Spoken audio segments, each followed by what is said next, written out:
बिस्मिल्लाहिर्रहमानिर्रहीम। अस्सलाम वालेकुम। गुस्ल का तरीका, गुस्ल का बयान, स्पेशली औरतों का गुस्ल का तरीका क्या है, आज की इस वीडियो में मैं आपसे गुस्ल का तरीका शेयर कर रही हूँ। इसके अलावा दोस्तों मेरे चैनल पर हुरैन वाइस टीवी पर आपको वज़ू का तरीका भी मिलेगा, जो कि 5 तरह की वीडियो मैं आपसे शेयर कर चुकी हूँ।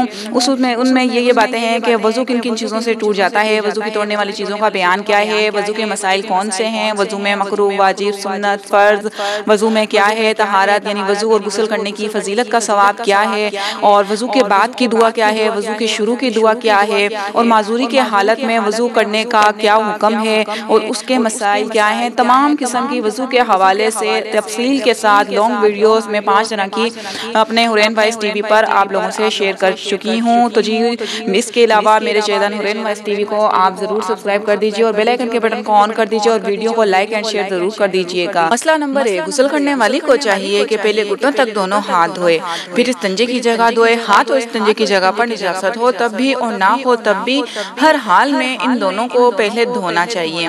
फिर जहां बदन पर निजासत लगी हो पाक करे, फिर वजू करे। और अगर किसी चौकी या पत्थर पर गुस्ल करती हो तो वजू करते वक्त पैर भी धो ले। और अगर ऐसी जगह है कि पैर भर जाएंगे और गुस्ल के बाद फिर धोने पड़ेंगे तो सारा वजू करे मगर पैर ना धोए। फिर वजू के बाद 3 मरतबा अपने सर पर पानी डाले, फिर 3 मरतबा दाहिने कंधे पर, फिर 3 बार दाहिने कंधे पर पानी डाले। इसी तरह के सारे बदन पर पानी बह जाए, फिर इस जगह से हटकर पाक जगह में आ जाएं और फिर पैर धोएं। और अगर वजू के वक्त पैर धो लिए हों तो अब धोने की हाजत नहीं। मसला नंबर 2, पहले सारे बदन पर अच्छी तरह हाथ फेर लें, तब पानी बहाएं ताकि सब कहीं अच्छी तरह पानी पहुंच जाए, कहीं सूखा ना रहे।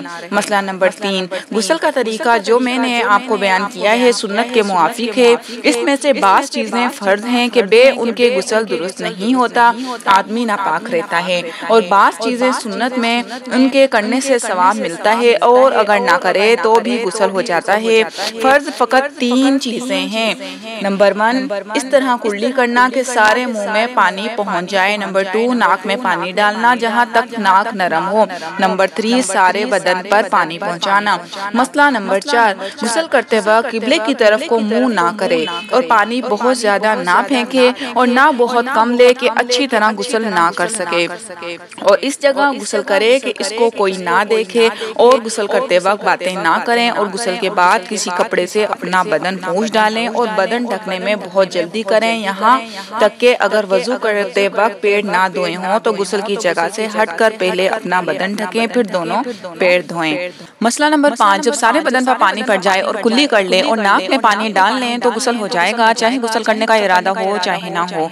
तो अगर पानी बरसते में ठंडी होने की गज से खड़ी हो गई या होश वगैरह में गिर पड़ी और सब बदन भीग गया और कुल्ली भी कर ली और नाक में भी पानी डाल लिया तो गुस्ल हो गया।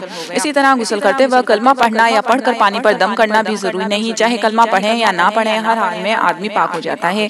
बल्कि नहाते वक्त कलमा या और कोई दुआ ना पढ़ना बेहतर है, इस वक्त तक कुछ ना पढ़े। मसला नंबर 6, अगर बदन भर में पानी बराबर भी कोई जगह सूखी रह जाएगी तो गुस्ल ना होगा। इसी तरह अगर गुस्ल करते वक्त कुल्ली करना भूल गई या नाक में पानी नहीं डाला तो भी गुस्ल नहीं हुआ। मसला नंबर 7, अगर गुस्ल के बाद याद आए कि फलानी जगह सूखी रह गई थी तो फिर से नहाना वाजिब नहीं, बल्कि जहाँ सूखा रह गया था उसी को धो ले। लेकिन फकत हाथ फिर लेना काफी नहीं है, बल्कि थोड़ा पानी लेकर उस जगह बहाना चाहिए।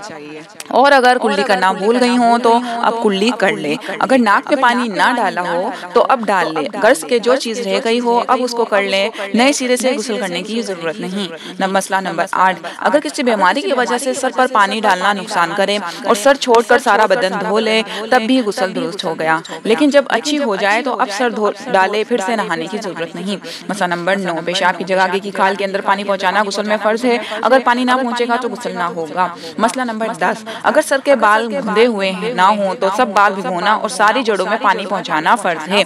एक बाल भी सूखा रह गया या एक बाल की जड़ में पानी नहीं पहुंचा तो गुस्ल ना होगा। अगर बाल गूंदे हुए हों तो बालों का भिगोना मुआफ है, अलबत्ता सब जड़ों में पानी पहुंचाना फर्ज है। एक जड़ भी सूखी ना रह पाए और अगर बेखोले सब जड़ों में पानी ना पहुंच सके तो खोल डाले और बालों को भी भिगो दे। मसला नंबर 11, नथ और बालियों और अंगूठी छल्लों को खूब हिला लें कि पानी सुराखों में पहुंच जाए, और अगर बालियां ना पहुंचे ना पहने हो तब भी फसद करके सुराखों में पानी डाल लें। ऐसा ना हो कि पानी ना पहुंचे और गुस्ल सही ना हो। अलबत्ता अगर अंगूठी छल्ले ढीले हों कि बे ہلائے بھی پانی پہنچ جائے تو ہلانا واجب نہیں، لیکن ہلا لینا بھی مستحب ہے۔ مسئلہ نمبر 12، اگر ناخن میں آٹا لگ کر سوکھ گیا اور اس کے نیچے پانی نہیں پہنچا تو غسل نہیں ہوا۔ جب یاد آئے اور آٹا دیکھے تو آٹا چھڑکا کر پانی ڈال لے، اور اگر پانی پہنچانے سے پہلے کوئی نماز پڑھ لی ہو تو اس کو لٹا دے۔ مسئلہ نمبر 13، ہاتھ پیر پھٹ گئے اور اس میں موم روغن یا اور کوئی دوا بھر لی تو اس کے اوپر سے پانی بہا لینا درست ہے۔ مسئلہ نمبر 14، کان اور ناف میں بھی خیال کر کے پانی پہنچائے، چاہے پانی نہ پہنچے گا تو غسل نہ ہوگا۔ کان اور ناف میں بھی خیال کر کے پانی پہنچانا چاہیے، پانی نہ پہنچے گا تو غسل نہ ہوگا۔ مسئلہ نمبر 15، اگر نہاتے وقت کلی نہیں کی لیکن خوب منہ بھر کے پانی پی لیا کہ سارے منہ میں پانی پہنچ گیا تو بھی غسل ہو گیا، کیونکہ مطلب تو سارے منہ میں پانی پہنچ جانے سے ہے، کلی کرے یا نہ کرے۔ البتہ اگر اسی طرح پانی پیے کہ سارے منہ بھر میں پانی نہ پہنچے تو یہ پینا کافی نہیں ہے، کلی کر لینا چاہیے۔ مسئلہ نمبر 16، اگر بالوں میں یا ہاتھ پیروں میں تیل لگا ہوا ہے کہ بدن پر اچھی طرح ٹھہرتا نہیں ہے بلکہ پڑتے ہی ڈھلک جاتا ہے تو اس کا کچھ حرج نہیں، جب سارے بدن اور سارے سر پر پانی ڈال لیا غسل ہو گیا۔ مسئلہ نمبر 17، اگر دانتوں کے بیچ میں ڈلی کا دھورا پھنس گیا تو اس کو خلال سے نکال لیں، اگر اس کی وجہ سے دانتوں کے بیچ میں پانی نہ پہنچے گا تو غسل نہ ہوگا۔ مسئلہ نمبر 18، ماتھے پر افشا چنی ہے یا بالوں میں اتنا گوند لگا ہے کہ بال اچھی طرح نہ بھیگیں گے تو گوند خوب چھڑا ڈالیں اور افشا دھو ڈالیں، اگر گوند کے نیچے پانی نہ پہنچے گا اوپر سے بہ جائے گا تو غسل نہ ہوگا۔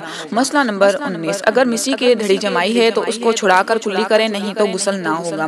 مسئلہ نمبر 20، کسی کے آنکھیں دکھتی ہیں اس لیے اس کی آنکھوں سے کیچڑ بہت نکلا اور ایسا سوکھ گیا کہ اگر اس کو نہ چھڑائے گی تو اس کے نیچے آنکھ کے کوئی کنویں پر پانی نہ پہنچے گا تو اس کا چھڑا ڈالنا واجب ہے، بے اس کے چھڑائے نہ وضو درست ہے اور نہ غسل۔ تو جی جناب، یہ تھا غسل کا طریقہ اور اس کے حوالے سے 20 قسم کے مسائل۔ تو جی ناظرین، امید ہے کہ آپ کو میری آج کی یہ ویڈیو ضرور پسند آئی ہوگی، تو اسی لیے ویڈیو کو لائک اور شیئر ضرور کر دیجیے گا اور چینل کو بھی سبسکرائب کر دیجیے گا اور بیل آئیکن کے بٹن کو بھی آن کر دیجیے گا۔ اور اسی طرح میرے چینل حورین وائس ٹی وی پہ غسل کرنے کے ثواب اور غسل کرنے کی فضیلت کے حوالے سے بھی ویڈیو موجود ہے۔